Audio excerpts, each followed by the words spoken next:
بسم اللہ الرحمن الرحیم۔ عرض میں کیا کر رہا تھا کہ صرف ایک مسئلہ، اگر کوئی شوہر اپنی بیوی کو نان و نفقہ نہیں دے رہا یا نہیں دے پا رہا تو جب وہ مرے گا اور اس کی میراث تقسیم ہوگی تو کسی وارث کا کوئی حق نہیں۔ میراث کا اصول یہ کہ پہلے مرنے والے کے قرضے ادا کرو۔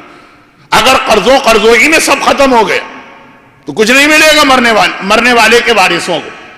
ہمارا باپ مرا 1 کروڑ چھوڑ کے مرا، ہم کو 1 درہم نہیں مل رہا اگر وہ قرضہ بھی اتنا ہی لے کے گیا۔ مگر ایک قرضے تو مشہور ہوتے ہیں، فلاں سے لون لیا تھا، مکان خریدتے وقت لون لیا تھا، بزنس کے لیے لون لیا تھا، علاج کے لیے لون لیا تھا، بیٹی کی شادی کے لیے قرضہ لیا تھا، بیٹے کی تعلیم کے لیے، جس کو ہم قرضے کا نام دیتے ہیں۔ کچھ ایسے قرضے جو چھپے ہوئے ہم کو پتہ ہی نہیں کہ یہ قرضہ، لیکن وہ ہے۔ اور اس میں بیوی کا نان و نفقہ کہ ایک آدمی نے اگر 15 سال اپنی بیوی کو اس کا نان و نفقہ نہ دیا، وہ بیچاری مومنہ صبر کر کے خاموش گھر میں بیٹھی رہے، تو 15 سال کا حساب لگا کے یہ قرضہ ہے، 15 سال کا حساب لگا کے جیسے ہی وہ شوہر مرے گا یہ اس کی بیوہ کو الگ سے دینا پڑے گا، پھر اگر کچھ بچے تو باقی لوگوں کا مسئلہ چلے گا، لیکن یہ بات بہت لمبی ہو رہی۔ ہاں اگر وہ معاف کرتی جائے، میں نے اسی لیے میں نے کہا خاموش رہ کے زندگی گزاری۔ خاموشی کا مطلب نہ ہاں کہا نہ کہا تو یہ اس کا قرضہ باقی۔ اور یہی مسئلہ مہر کا بھی، مہر کا کبھی ڈسکس ہوا ہی نہیں شوہر بیوی میں، جیسے ہی شوہر مرے گا پہلے یہ قرضہ نکلے گا۔ بلکہ الٹا مسئلہ بھی کہ اگر پہلے بیوی مر گئی تو شوہر پہ فوراً واجب ہے۔ یہ ایک اصول ہے کہ جس سے آپ نے قرضہ لیا اگر وہ آدمی مر جائے تو قرضے کی جو بھی مدت ہو فوری قرضہ واپس کرنا ہے یا نئے مالکوں سے اجازت لینا۔ یہ بات تو میں بہت پھیلا گیا، لیکن کیا کروں، ہمارے یہاں ایک حدیث کو بیان کیا جاتا ہے تو جس کے لیے یہ حدیث پڑھی جاتی ہے وہ تو کم عمل کرتے ہیں، جن کے لیے نہیں پڑھی جاتی وہ زیادہ عمل کرتے ہیں۔ عورت کو فقر اور فاقے میں صبر کرنا، مگر اس کا مطلب یہ نہیں کہ شوہر کی ذمہ داری ختم ہو گئی۔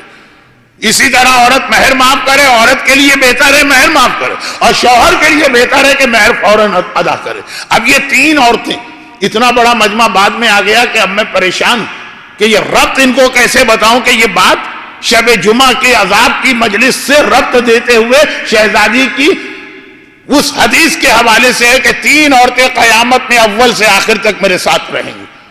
مگر یہ تو ہوا مسئلے کا ایک حصہ، یعنی پیور فقہی مسئلہ۔ ساتھ میں اسلام نے کہا ہے کہ کچھ اس کے علاج بھی، مثلا روزی۔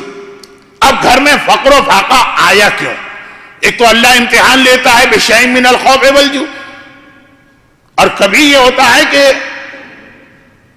بلکہ اکثر یہ ہوتا ہے، اکثر اللہ نے ہماری روزی کو رکھا اور یہ فرشتوں میں اعلان کیا ہے کہ یہ روزی کا دروازہ کھلے گا جب یہ دعا مانگے گا۔ روزی ہے لیکن روزی دار و مدار اس بات پر ہے کہ دعا مانگتا ہے کہ نہیں مانگتا۔ وہ انتظار کر رہی ہے روزی، یعنی روزی کا مطلب یہ، کیونکہ روزی تو کبھی کچھ بچیوں کے نام بھی بن جاتے ہیں، تو وہ جو روزی انتظار کر رہی ہے، وہ رزق جو انتظار کر رہا، دعا کے ذریعے سے دروازہ کھلتا۔ یہ دعا کے عنوان پہ جو علماء مجلس پڑھتے ہیں وہ اس جملے کو بہت وضاحت سے بیان کرتے ہیں۔ تو سلوشن بھی بتایا کہ اگر گھر میں فقر و فاقہ آ رہا ہے تو اس کا حل، شوہر بد اخلاق ہے اس کا بھی حل ہے، اور اس کے حل کے بھی 2 مرحلے۔ اب مثلا روزی کے حوالے سے رزق، روزگار، ایک عمل، بہترین عمل جو میں اس سے پہلے بھی کئی بار پڑھ چکا ہوں، زیارت وارثہ گھر سے نکلتے وقت۔ ویسے تو ہر مومن روزانہ زیارت وارثہ پڑھتا ہے، لیکن وہ اس نیت سے پڑھتا ہے کہ میں آقا حسین کو سلام کر رہا ہوں۔ جس نیت سے عمل کریں گے اس عمل کا وہی فائدہ ملے گا۔ اور ایک یہ کہ گھر سے نکلتے وقت دروازے پہ رک کے زیارت وارثہ پڑھیں، اور نیت یہ ہو کہ میں یہ اپنی روزی کی تلاش میں جا رہا ہوں، یا روزی ہے وہ بچی رہے۔ استحقاق پڑھی جا رہی ہے روزی کے لیے دعا کے طور پہ، تو اس میں نماز زیارت بھی نہیں۔ دوسری چیز، کل میں نے عرض کی تسبیح زہرا، مختصر ترین عمل جو ہر آدمی کر لے۔ تیسری چیز سورہ طلاق کی وہ آیت جو آج بھی اتنی ہی اہم ہے جتنی آج سے 15 سال پہلے تھی جب میں نے وہ پہلی بار شارجہ کے ممبر پہ پڑھی تھی. وَمَن يَتَّقِ اللَّهَ يَجْعَل لَّهُ مَخْرَجًا وَيَرْزُقْهُ مِنْ حَيْثُ لَا يَحْتَسِبُ وَمَن يَتَوَكَّلْ عَلَى اللَّهِ فَهُوَ حَسْبُهُ إِنَّ اللَّهَ بَالِغُ أَمْرِهِ قَدْ جَعَلَ اللَّهُ لِكُلِّ شَيْءٍ قَدْرًا. اب کل سورہ مجادلہ آیا تھا اور میں نے عرض کیا تھا کہ اگر آپ اس کا ترجمہ شروع کریں گے تو آپ کا تو ذہن کہے گا کہ یہ جان مال عزت سے اس کا کیا تعلق. یہ تو شوہر اور بیوی کا جھگڑا چل رہا ہے اور یہ سورہ طلاق شروع ہوئی ہے طلاق سے. لیکن شاید اس میں یہ پیغام ہے کہ کئی طلاقوں کی وجہ یہ بھی ہوتی ہے. گھر کے اندر جب فاقہ آ جائے غربت آ جائے کبھی ایسا بھی ہوتا ہے کہ شوہر بیوی آپس میں جھگڑا کرتے ہیں بعد میں خود بھی سوچتے ہیں کہ جھگڑا ہو کس بات پہ گیا, یہ تو کوئی اتنی بڑی بات ہی نہیں تھی. وہ ہوتا ہے وہ فرسٹریشن, وہ ہوتا ہے وہ گھر کے اندر جو مسائل ہیں روزی مناسب نہ ہونے کی بنا پر, بیماری بھی ہے تو اس کا دوا چاہیے, بچوں کی تعلیم چاہیے, مکان کا کرایہ چاہیے, گھر چلانا. بظاہر اس کی وجہ سے جھگڑا نہیں ہوا, جھگڑا کسی اور بات پہ ہوا. لیکن اصل یہ ہے کہ جب اتنی پریشانی دل و دماغ میں بھری ہے تو چھوٹی چھوٹی باتوں پہ جھگڑا ہوگا اور طلاق ہوگی. چنانچہ قرآن میں سورہ طلاق میں ہی آیت رکھی, یہ آیت جو ابھی میں نے تلاوت کی ہے دوسری اور تیسری آیت. سورہ طلاق کی پہلی آیت تو طلاق ہے, یا ایھا النبی اذا طلقتم, جب اپنی بیویوں کو طلاق دو, طریقہ بتایا. پھر فوراً اس کے بعد یہ آیت آ گئی جو پیغام بنا کہ بھئی طلاق ہو ہی کیوں گھروں میں.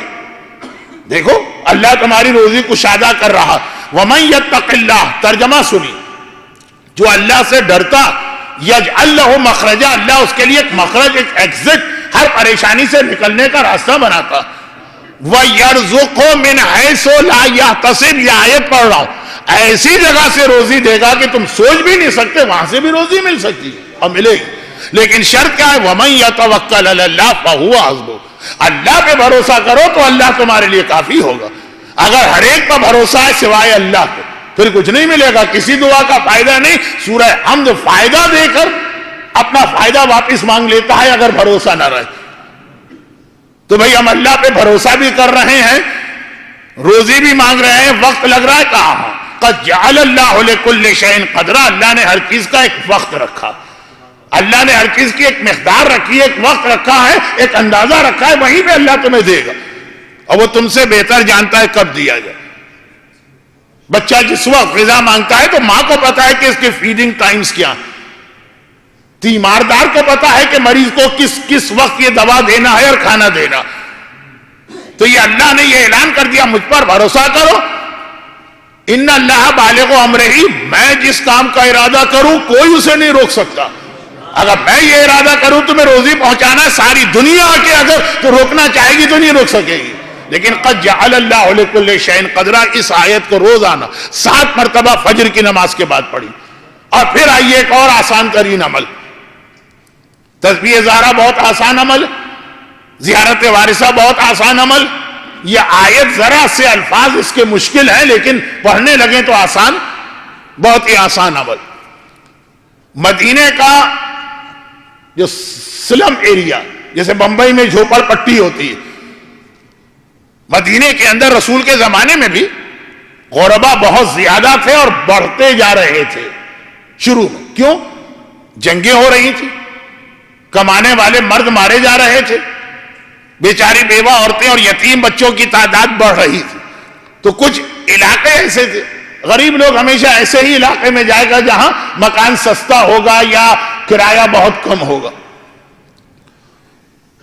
وہاں پہ پورا محلہ یہ دیکھ کے حیران ہو گیا کہ جو ہمارے یہاں سب سے غریب آدمی تھا, غریبوں کی بستی میں یہ کہا جائے کہ یہ سب سے غریب,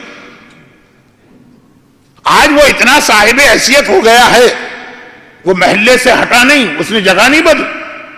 ہمیں تو جہاں جیب میں 2-4 ٹکے آ جائیں, کچھ سونا اور چاندی آ جائے, سب سے پہلا کام یہی کرتے ہیں کہ اپنے غربت کے ساتھیوں کو بھلا دیتے ہیں. بدل دینا ہے محلہ, نیا مکان لینا, اور اگر ذرا زیادہ ہی یہ لاٹ صاحب ہے تو بیوی بھی نہیں لینا.